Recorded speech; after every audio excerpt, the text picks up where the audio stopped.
बिस्मिल्लाहिर्रहमानिर्रहीम। अस्सलाम वालेकुम नाज़रीन, कुछ दिन पहले जब मरीम नवाज़ साहबा बरी हुई थी, जब शहबाज शरीफ साहब बरी हुए थे, हमजा शहबाज साहब बरी हुए थे, तो मुल्क के सबसे बड़े और सबसे मशहूर कानूनदान एतजाज़ हसन साहब ने, जो पॉलिटिकल वर्कर भी हैं, जो पॉलिटिकल पर्सनैलिटी भी हैं, जिनकी बात को बड़ा वज़न दिया जाता है, जो समझा जाता है कि बड़ी मेरिट पर बात करते हैं, उन्होंने तबसरा किया था उनकी बरीयत पर। उनके अल्फाज जो भी थे एक सेपरेट इशू है, लेकिन अदालत का जो ऑर्डर आया उसके बाद उन्होंने तबसरा किया और उस तबसरे की बेस पर उनके खिलाफ तौहीन अदालत की पिटीशन फाइल कर दी गई कैप्टन रिटायर्ड सफदर साहब की तरफ से। और ख्वाजा आसिफ साहब ने, जो हमारे वज़ीर दफ़ा हैं, उन्होंने प्रेस कॉन्फ्रेंस की। उस कॉन्फ्रेंस में सवाल एक हुआ था, उसमें आर्टिकल 6 का तज़किरा भी हुआ था।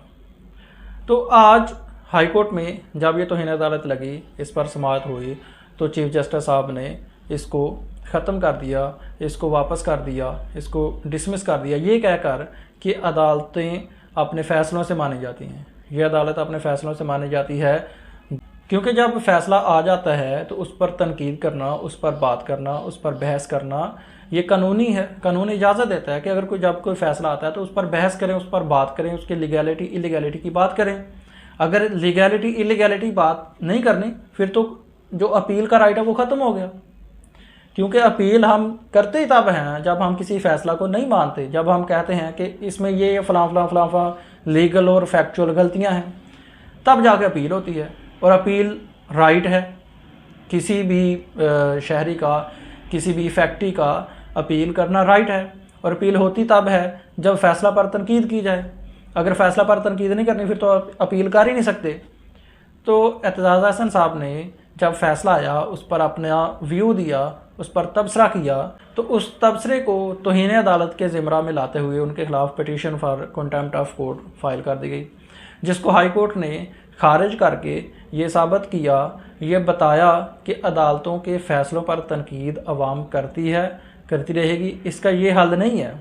और उसका हल असल क्या है? उसका असल हल है कि जब मेरिट पर फ़ैसले आते रहेंगे, जब कुछ देर गुजर जाएगी, मेरिट पर फैसले आएंगे, लोगों को पता लगेगा कि यार इंसाफ होता है, तो लोगों का मुंह खुद ब खुद बंद हो जाएगा।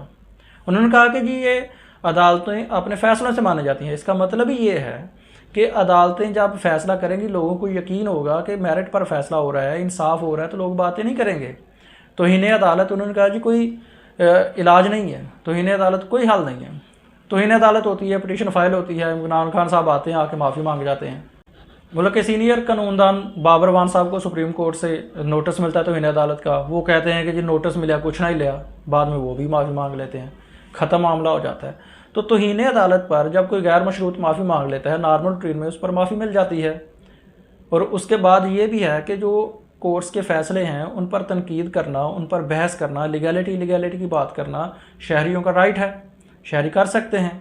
और वैसे भी अगर एतजाज़ हसन साहब जैसे सीनियर वकला को, सीनियर कानूनदान को किसी अदालती फ़ैसले पर या किसी भी फ़ैसले पर तनकीद करने पर या तबसरा करने पर या अपना व्यू देने पर अगर तौहीन अदालत में सज़ा होने लगे, अगर उनके खिलाफ कार्रवाई होने लगे, अगर आर्टिकल 6 की धमकियाँ मिलने लगें, तो फिर तो जमहूरियत डीरेल हो जाएगी। फिर अदालती फ़ैसलों पर बात कौन करेगा, फिर तनकीद कौन करेगा, फिर अपीलें कौन करेगा? और जमहूरियत जो है वो तो पहले ही हमारी ख़तरे में रहती है, फिर वो तो और ख़तरे में आ गई। इसका मतलब है कि चेक एंड बैलेंस नहीं रहेगा। चेक एंड बैलेंस सबसे बड़ा होता है अवामी पावर। जो पब्लिक पावर है ये वो सबसे बड़ा चेक एंड पावर है। किसी भी कोई इदारा है, कोई सोसाइटी है, कोई पावर है, कोई पर्सनैलिटी है, वो चेक एंड बैलेंस के बगैर नहीं चल सकती। और जो सबसे बड़ा चेक एंड बैलेंस है वो पब्लिक पावर है, वो अवाम है, वो अवाम की तनकीद है, वो मीडिया है, वो सोशल मीडिया है। इसलिए चेक एंड पावर हर चीज़ पर होना ज़रूरी है। चेक एंड पावर वो असम्बली है, वो अदलिया है, वो लॉ इन्फोर्सिंग एजेंसीज़ हैं, वो मीडिया है। चेक एंड बैलेंस बहुत ज़रूरी है और पब्लिक पावर सबसे बड़ा चेक एंड बैलेंस है। हर एक ने किसी ना किसी को जवाब देना है और जिसने किसी को भी जवाब नहीं देना उसने पब्लिक को जवाब देना।